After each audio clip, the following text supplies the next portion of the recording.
प्रश्न 7 छत्तीसगढ़ में गैर परंपरागत ऊर्जा संसाधन का वर्णन कीजिए। उत्तर गैर परंपरागत ऊर्जा से आशय ऐसी ऊर्जा स्रोतों से है जिनका एक बार दोहन करने के पश्चात पुनः उपयोग किया जा सकता है। इनके स्रोत है पवन ऊर्जा, लघु पनबिजली, सौर ऊर्जा, जियो थर्मल पावर, जैव ईंधन, बायोमास गैस, गैसोहॉल आदि। छत्तीसगढ़ के प्रमुख गैर परंपरागत ऊर्जा संसाधन इस प्रकार है। पहला भोरमदेव शक्कर कारखाना, जहां गन्ने की भूसी से 6 मेगावाट विद्युत उत्पादन 2006 से किया जा रहा है। दूसरा धमतरी बायोमास संयंत्र, जहां धान की भूसी से 310 मेगावाट विद्युत उत्पादन 2014-15 से किया जा रहा है। तीसरा भूतापीय संयंत्र तातापानी बलरामपुर, जहां तातापानी क्षेत्र में गर्म जल के स्रोत होने के कारण यहाँ भूगर्भीय ताप विद्युत केंद्र की स्थापना की जाएगी, जहाँ से 30 मेगावाट विद्युत उत्पादन किया जाएगा। चौथा पवन ऊर्जा संयंत्र बालोद को राज्य का सर्वप्रथम पवन ऊर्जा संयंत्र प्रायोगिक तौर पर लगाया गया, जो वर्तमान में बंद है। पांचवा सरदार वल्लभ भाई पटेल शक्कर कारखाना, जहां गन्ने के अपशिष्ट को 14 मेगावाट विद्युत उत्पादन 2014 से किया जा रहा है। छठवां मां महामाया शक्कर कारखाना, जहां 6 मेगावाट विद्युत उत्पादन 2020 से किया जा रहा है।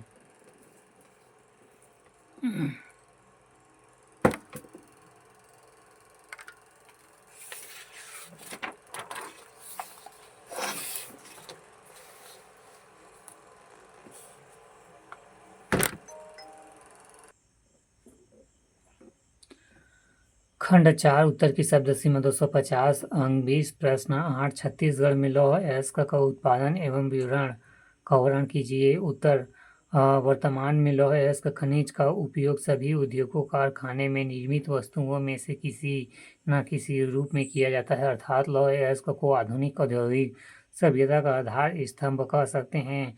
किसी भी प्रदेश का औद्योगिक तथा अधोसंरचना का विकास लौह अयस्क की उपलब्धता पर निर्भर करता है। लौह अयस्क धारवाड़ क्रम के सेल समूह में पाया जाता है। यहाँ मुख्य रूप से हेमेटाइट प्रकार के लौह अयस्क पाए जाते हैं। प्रदेश में लौह अयस्क का खनिज राजस्व में दूसरा सर्वाधिक योगदान है। अखिल भारतीय स्तर पर 4858 मिलियन टन भंडारण छत्तीसगढ़ में स्थित है। देश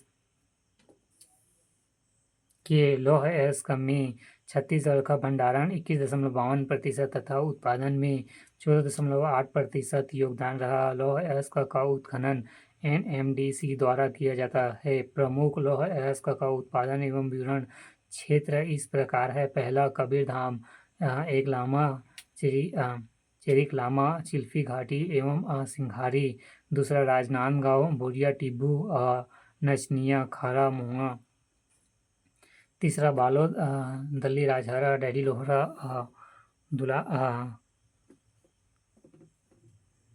दुलकी, महामाया।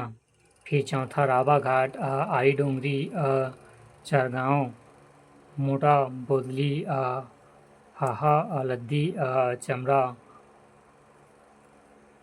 कोलमसार, कोदापाखा, कोंडापरवा, कुरसुबेरी। पांचवा नारायणपुर, छोटे डोंगर क्षेत्र। छठवा दंतेवाड़ा, मलेगर, किंद्रुल, बचेली, बैलाडीला सबसे शुद्ध लौह अयस्क की प्राप्ति इनमें योगदान निरपेक्ष है।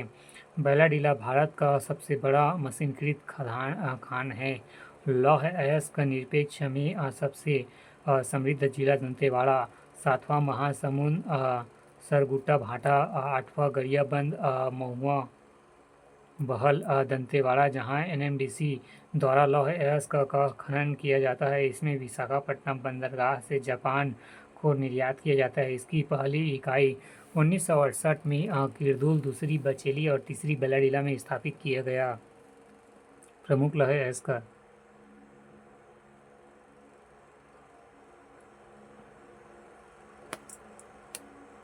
सरगुड़ भाटा, खारा, नचनिया, बोरिया बिट्टू, मेटाबोली, रावा घाट की पहाड़ी, आड़ी डोंगरी, छोटी डोंगरी, किरदुल, बेलाडीला, मैंगलोर क्षेत्र।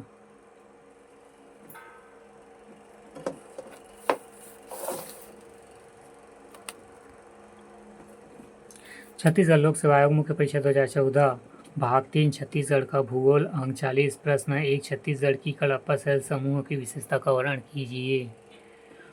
उत्तर कडप्पा शैल समूह एक अवसादी प्रकार की चट्टान है जो कि छत्तीसगढ़ के मैदानी भाग में 25 से 30% भाग पर पंखाकार आकृति में विस्तृत है। इस शैल समूह में चूना पत्थर, डोलोलाइट, क्वार्टजाइट जैसे खनिज पाए जाते हैं। कडप्पा समूह में अनिपेक्षित कछारी मिट्टी यहाँ धान की खेती के लिए सर्वोच्च है। कडप्पा शैल समूह बीच में हम लोग बीच में होंगे।